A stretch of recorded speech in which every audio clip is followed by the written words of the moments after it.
Okay, so in the last video we learned how to use direct object pronouns in the present tense.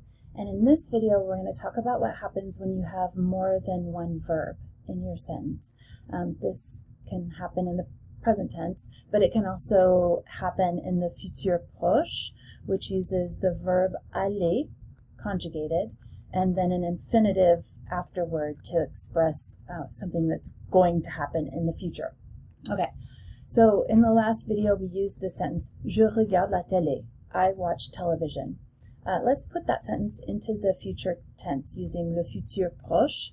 So instead of I watch television, we're going to say I'm going to watch television. So I'm going is aller. We have to conjugate it, je vais. And then we're going to say to watch. So that's the infinitive. Regarder, and then la télé. Okay, so now we've got our sentence in the future tense, and we have two verbs. So if we want to replace this direct object, la télé, with a pronoun, and we know that the pronoun is la, where do we put it? That's what we need to figure out. So when you have more than one verb, it's going to go after the conjugated verb, but before the infinitive. And for me, it helps me to memorize it. I kind of chop the sentence up into two chunks. So in my head, I'm saying, I'm going to watch it. And that helps me remember that to watch it is where the pronoun's involved. I don't know, hope that makes sense. All right, so the sentence is going to look like this. Je vais, I'm going, and then we're going to say to watch it. So we know the pronoun moves, and it's going to come before the before the infinitive. So then we put la, and then regarder. Je vais la regarder. I'm going to watch it. If we want to make this negative, we say I'm not going to watch it. So there's still two separate chunks. So I'm not going is je ne vais pas la regarder. Okay? So we have two verbs, conjugated verb, infinitive. That can happen when it's not the future tense. So we could say, instead of I watch television, I like to watch television. That's two verbs, not the future tense, but it works the same way. So I like is j'aime, to watch, regarder, la télé. Okay, la télé is still our direct object. I'm going to replace it with la. And we're going to do the same thing. I like to watch it. J'aime la regarder. And to make it negative, I don't like to watch it. Je n'aime pas la regarder. Okay? So here's the sentence in English. This one we're not replacing a direct object with a pronoun. It's just a pronoun. It just can only be a pronoun. So let's try to figure out how to say this sentence. They're going to meet us at the cafe.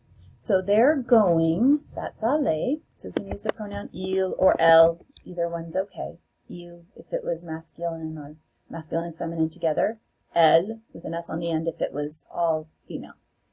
So they're going. Ils vont. To meet is retrouver, and us is the direct object pronoun we learned in the last video that we use nous, just as if it were a subject pronoun, just in a different place in the sentence. So, ils vont nous retrouver, and then at the cafe, au café. All right. If we wanted to make it negative, they're not going to meet us at the cafe.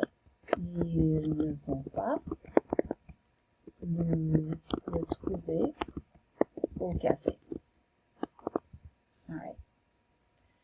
So here's a little practice just like we did in the last video. We're going to rewrite the sentences replacing the direct object with a pronoun. So we have to find the direct object and then figure out where it's going to go. All right. Je vais manger ces frites. I'm going to eat these French fries. Ces frites is our direct object. It's plural, so we're replacing it with les. and it's going to go between the conjugated verb and the infinitive. So, I'm going to eat them. Je vais les manger. Okay. Elle va regarder ce DVD. She's going to watch this DVD. Ce DVD is our direct object, the part that comes right after the verb. It's masculine. We know that because of ce. So we're going to use le as the pronoun, and we're going to put it between the two verbs. So she's going to watch it. Elle va le regarder. Okay. All right, now we have a longer, more complicated sentence. Ils préfèrent passer leur temps libre à la maison. So they prefer, so we're not doing future tense here. This is just a sentence with two verbs in it. Ils préfèrent passer leur temps libre à la maison. They prefer to spend their free time at home or at the house. That's how you say that in French. Where's the direct object? All right, we've got two verbs, and we know the direct object takes the action of the verbs. So it's the thing that's going to come directly after the verbs. So, leur temps libre is the direct object in this sentence. It's a little tricky because it's introduced with a possessive adjective instead of an article or a demonstrative adjective, but that's okay. And we have to have memorized if this is masculine or feminine. We can tell it's singular because of leur, but we would have to have memorized it. It's masculine if you weren't sure. Let's see, what am I trying to do here? There, underline it. So we're going to replace leur temps libre with le. So our sentence in English would be, they prefer to spend it at home, it being their free time. Ils préfèrent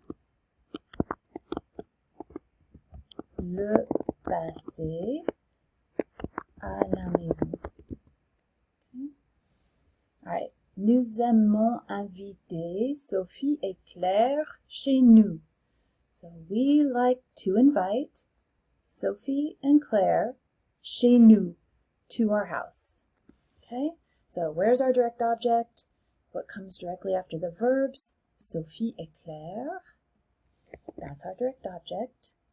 There's more than one of them, so we're going to say we like to invite them. We know that the plural possessive adjective is les.